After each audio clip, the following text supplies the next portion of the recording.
Welcome to Catholic Mystery, where we open up the scriptures and the mystery of our Catholic faith. In this video, we'll finish our look at Matthew 24, verses 29 through 31, perhaps the most confusing verses in the Gospels. We'll use a Catholic way to unpack their meaning and learn about the sign of the Son of Man in heaven. Join us and explore the mystery of the end times.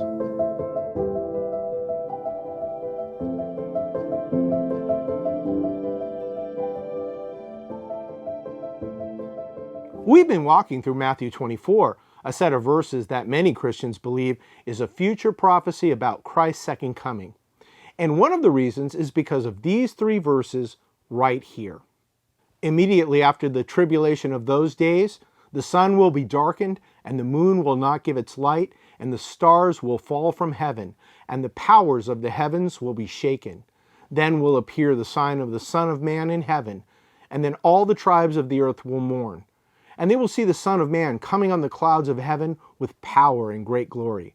And he will send out his angels with a loud trumpet call, and they will gather his elect from the four winds, from one end of heaven to the other. In our last couple of videos, we've unpacked the meaning of these verses in Matthew 24 and have shown how they were fulfilled in the destruction of Jerusalem in 70 AD. We've covered all the imagery from these three verses except this one. Then will appear the sign of the Son of Man in heaven.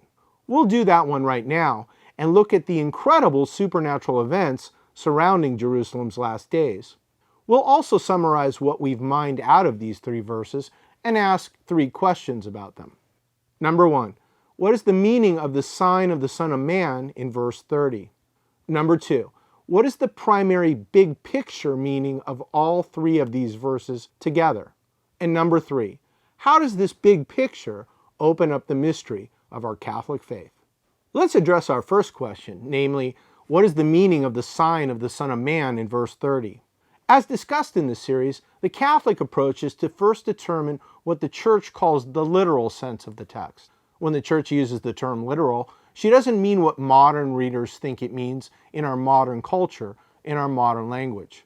The literal sense means what the human authors of the Bible intended to convey to the audience of their time. To do this, we ask the question, how would a first century Jew have understood this language? And so, we need to look to the Old Testament for that. And we also have to read these verses in context and not in isolation. And what we mean by context is the rest of the verses that surround the passages we're studying. These verses of Matthew are included in a very, very long prophecy about the destruction of the Temple of Jerusalem, which was fulfilled in 70 AD. We also need to understand this phrase in that context. The first part of verse 30 says, "Then will appear the sign of the Son of Man in heaven." What does it mean the sign of the Son of Man will be in heaven? When modern Christians think of heaven, we tend to think of the realm of God, as in our desired destination after the end of our lives. But that's not necessarily a first century meaning. First century Jews spoke of three heavens. The first heaven was the realm of the birds and clouds.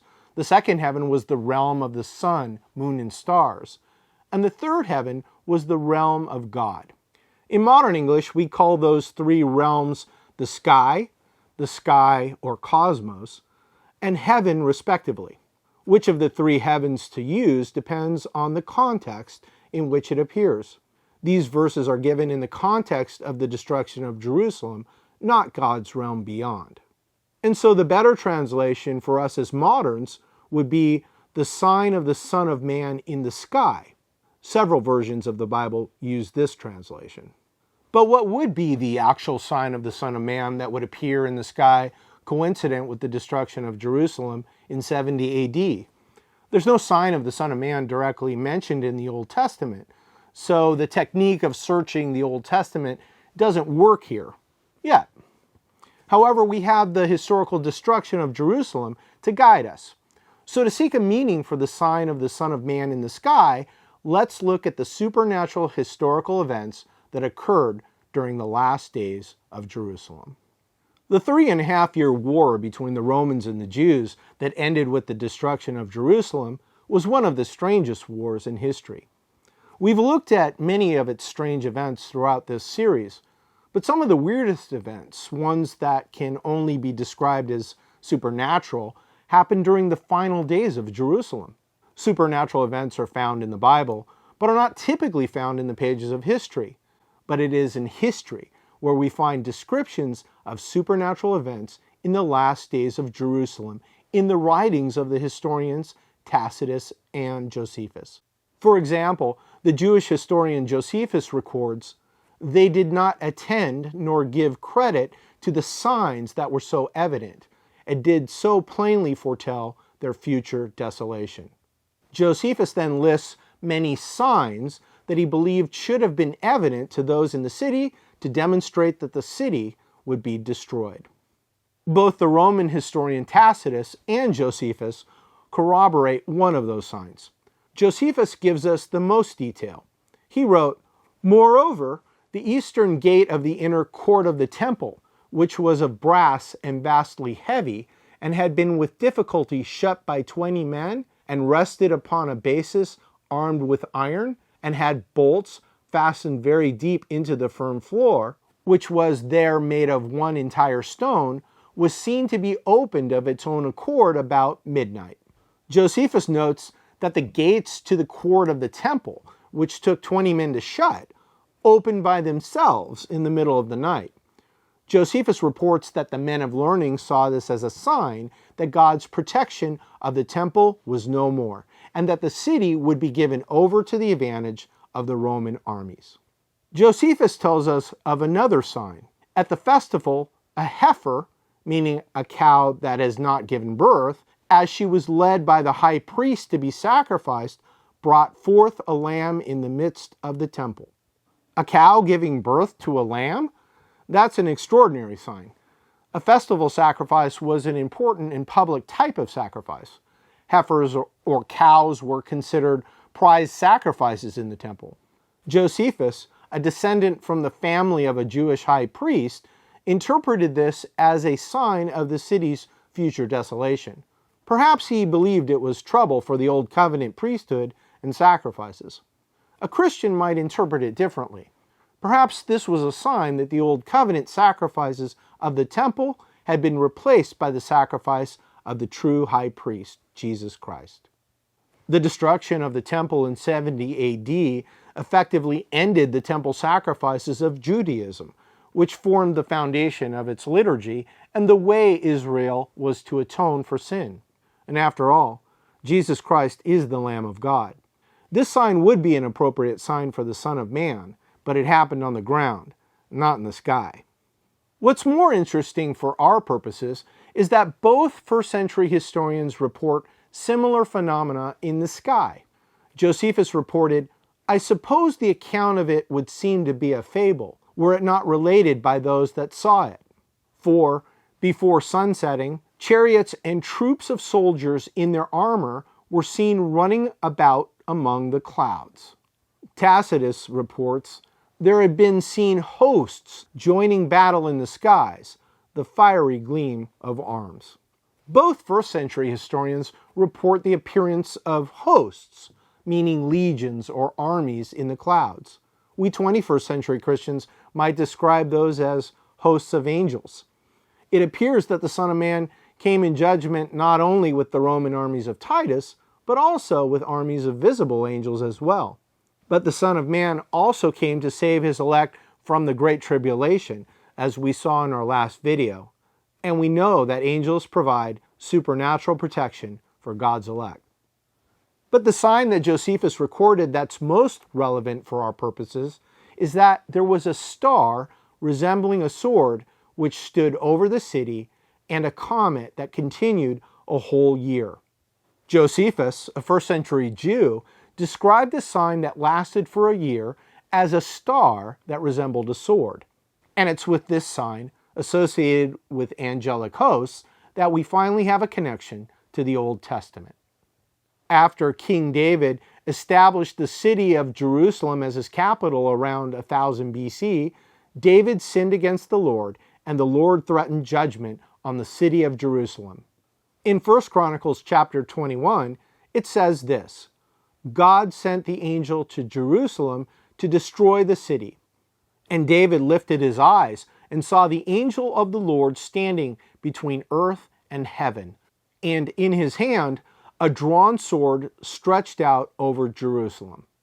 What first century Jews knew was that when David saw that angelic messenger holding a sword over the city, he got the point and repented. And the Lord stayed his hand against Jerusalem. First century Jews also knew that the location of the vision of that sword became the permanent location of the first temple, the same location that the second temple was built on when it was destroyed in 70 AD. Perhaps the Jewish historian Josephus recalled this event from 1 Chronicles. He certainly interpreted his sword-shaped star as a sign of judgment. But the destruction of Jerusalem is not only about judgment. Christian commentators familiar with Matthew 24 and Josephus' account have pointed out that a drawn sword also looks like a Roman cross, which of course Christians associate with Christ, the Son of Man.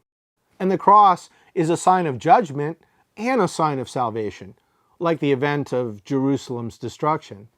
And so commentators familiar with Josephus' account identify the sign of the Son of Man in the sky in Matthew 24 verse 30 with that sword and cross-shaped star that stood over the temple before the temple's destruction. There are more historical signs documented by both writers. We encourage you to read about them on your own. Links are in the description below. And now we come to our second question, namely, what is the big picture meaning of all three of these verses together? Over these last several videos, we've gone through many Old Testament references and identified the major themes. But there's one big event in the Old Testament where this imagery from Matthew 24 verses 29 through 31 is found together. And that event is when God made a covenant with the Israelites at Mount Sinai. It's there we find the Lord coming in a cloud in glory, the other Old Testament reference to loud trumpets, and the gathering of the elect, the 12 tribes of Israel, into a covenant. It's the theme of covenant that provides the big picture. Christians, both Catholic and non-Catholic, revere the Bible, which is divided into the Old Testament and New Testament. But if you ask Christians what the word testament means, they usually answer something like a testimony, as in witnessing, or some other legal variation.